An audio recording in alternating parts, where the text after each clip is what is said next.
you'll just keep going. You won't need anything under you. Go ahead. You talked earlier about the primary delusion being the me feeling, and we jump into something else from there, and I'm wondering if there's any way to stay with that me feeling. You don't have to stay. You just go down and just touch and go. Just come down, just go to that, and then come back to it. Come back and go. It goes away, and then come back to it. It's just a way. It depends on your sitting practice, on your meditation practice. If someone talks to me about that in that area, depending on who it is, I might give them different, based on how they're expressing what's happening. I might say, I might actually tell them to go back and count their breath. 1 to 10, 1 to 10. Count the out breath, 1 to 10, before they start doing any other kind of sitting. I also might tell them to close their eyes. There's so many different ways that the mind can show up as being confused or grasping at something that is actually creating an obstacle towards fundamental awakening. So it's different with everyone. The blanket teaching of just sit down and it's good. It's better than nothing at all. But sometimes you need a little push from someone.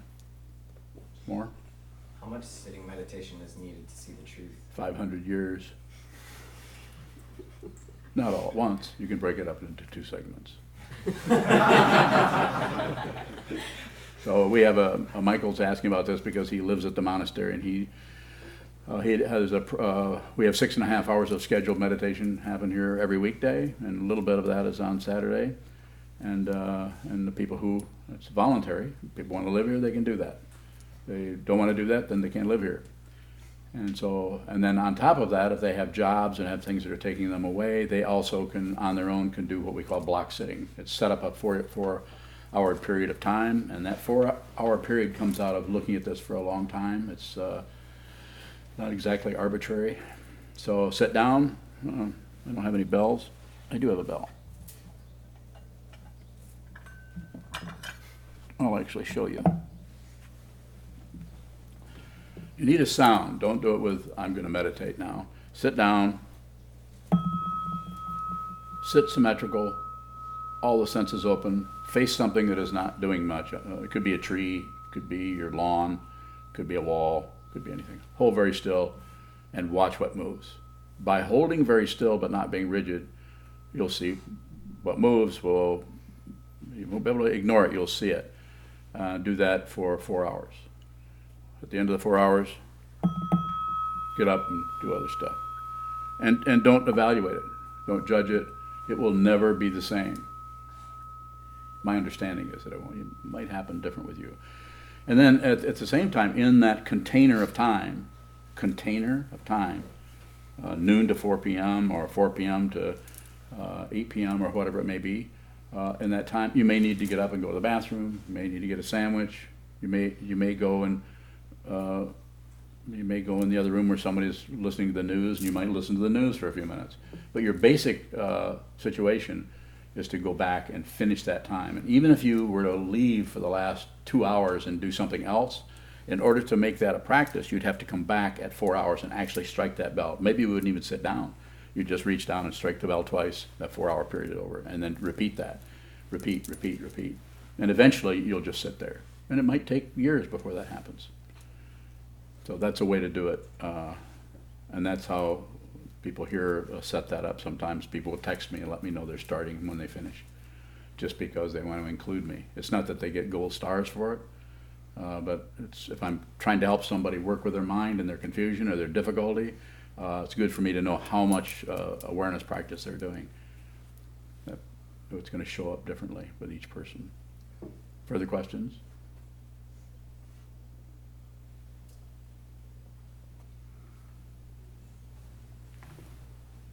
You have 6 minutes. When we're sitting and we ask that question, who am I or who is me? Can't remember how you phrased it earlier. If something shows up like a preference or an idea about ourselves, how can we go deeper into that?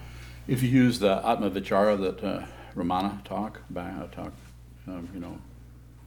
100 years ago, you would just say, well, who is that? Who is that? You would just continue to return to the original question. I don't particularly teach that. I think that if someone, we talk about it sometimes, and I say, if you want to do that, you can experiment with that a little. I think less is better, not even having a question. Less is better. Sit down, hold still, and see, just like it says in the 13th century master who founded this lineage, the Soto lineage, Dogen Zenji, one of his teachings was drop off body and mind. But you can't drop off body and mind unless you first are aware of the body and are aware of the mind. So the body is, they're not really separate, they're separated, but they're not two separate things. So first we just are very aware of the body. That's why the beginning meditation starts out with a lot of body awareness. And eventually the body, if you sit long enough, the body kind of disappears. Some people have that experience, some people don't. Doesn't matter. And then the idea of going, find the mind. And how do you find the mind? Use a couple of the primary concepts, and one of them is me. And if you just think of that word, you're there. But to try to maintain it doesn't seem to work. You'd have to maybe say me again. Or you might leave that and go away, and then the awareness would be, it's always about awareness, and the awareness might be about actually how you float away from that off into thought patterns. That's still awareness. Just like when some people say, well, when I meditate, I continue to fall asleep. And I say, that's fine. Awareness of falling asleep is still awareness practice.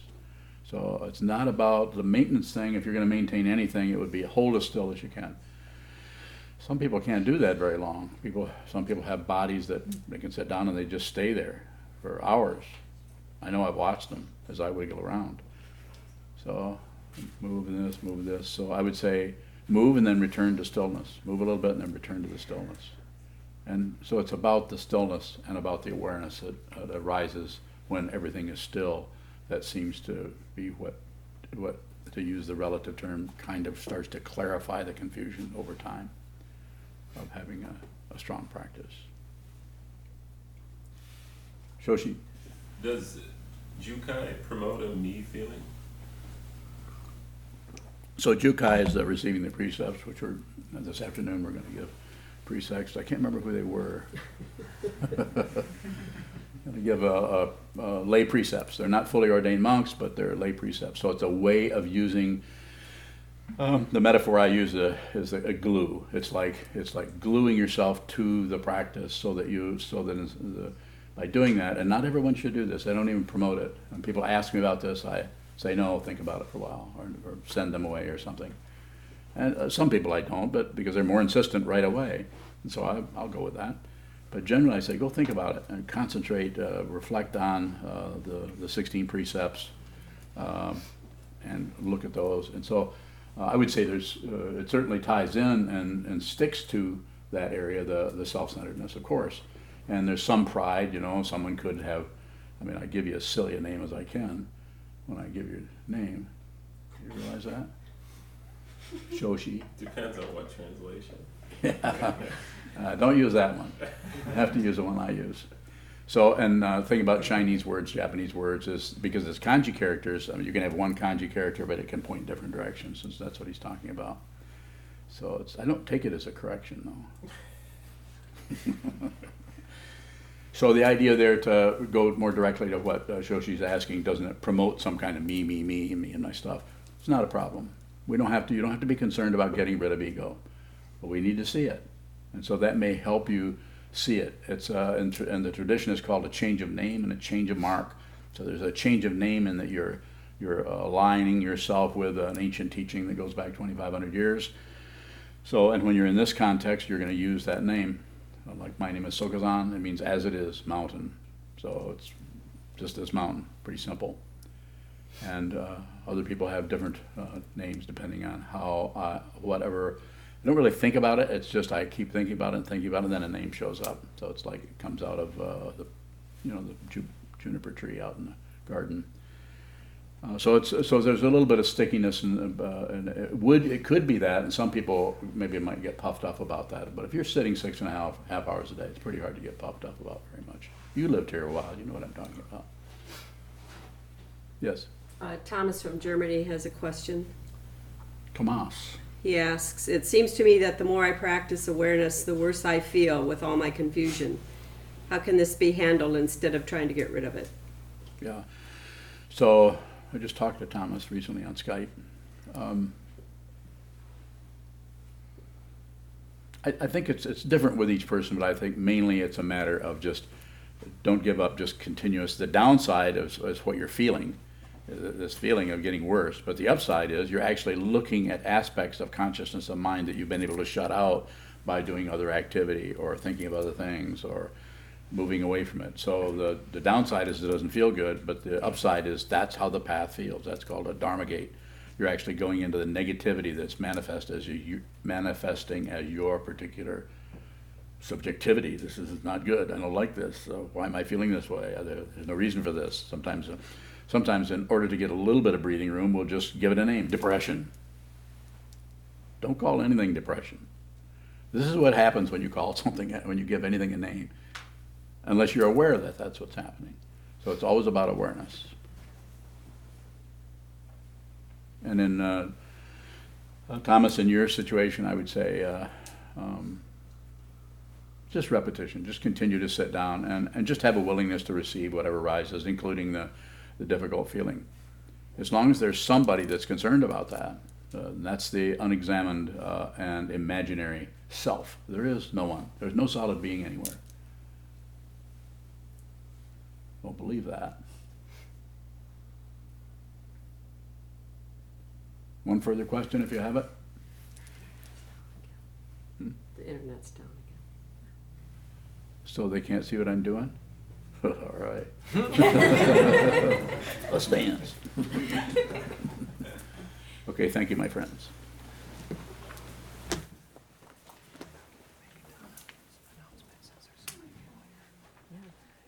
I just wanted to make a quick announcement since there's so many new people here that Sokukoji is open 7 days a week. We offer a lot of meditation and study. Sokuzan does private interviews on a regular basis. And we also do a lot of outreach work. It takes a lot of effort and materials and money to keep this place going, so there is a donation box in the hallway for anyone who's in a position to help support the practice and support our outreach. We deeply appreciate that. And also please feel free to take advantage of the sitting forums, the study forums, and we also do residential retreats as well, so thank you. So the Jukai ceremonies will start at 1 o'clock today. We'll have a brief hour to reset the Zendo, and you're all welcome to stay. And then at 2 o'clock, that'll be Jesse, and at 2 o'clock will be Andrews. So, and we'll have a short reception following Andrews Jukai. Join us if you can. May the merit of this penetrate into all places, so that we and every sentient being together can realize the Buddha's way. Jio San Shi Shifu Shi Son Bu Sa Moko Sa Moko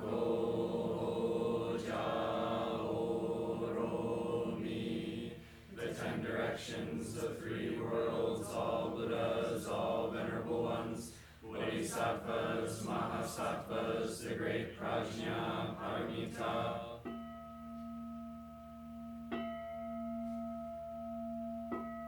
O Buddhas and Bodhisattvas of the 10 directions and the 3 times, please hear us. Please come down out of the light and protect Sokukoji Buddhist Temple Monastery, our Sangha, families, friends, and visitors. Heal everyone who's unhappy, sick, or suffering, and fill them with light. Can you look at this with me? So, this is the only thing like that I noticed. It's got frame, and I restarted both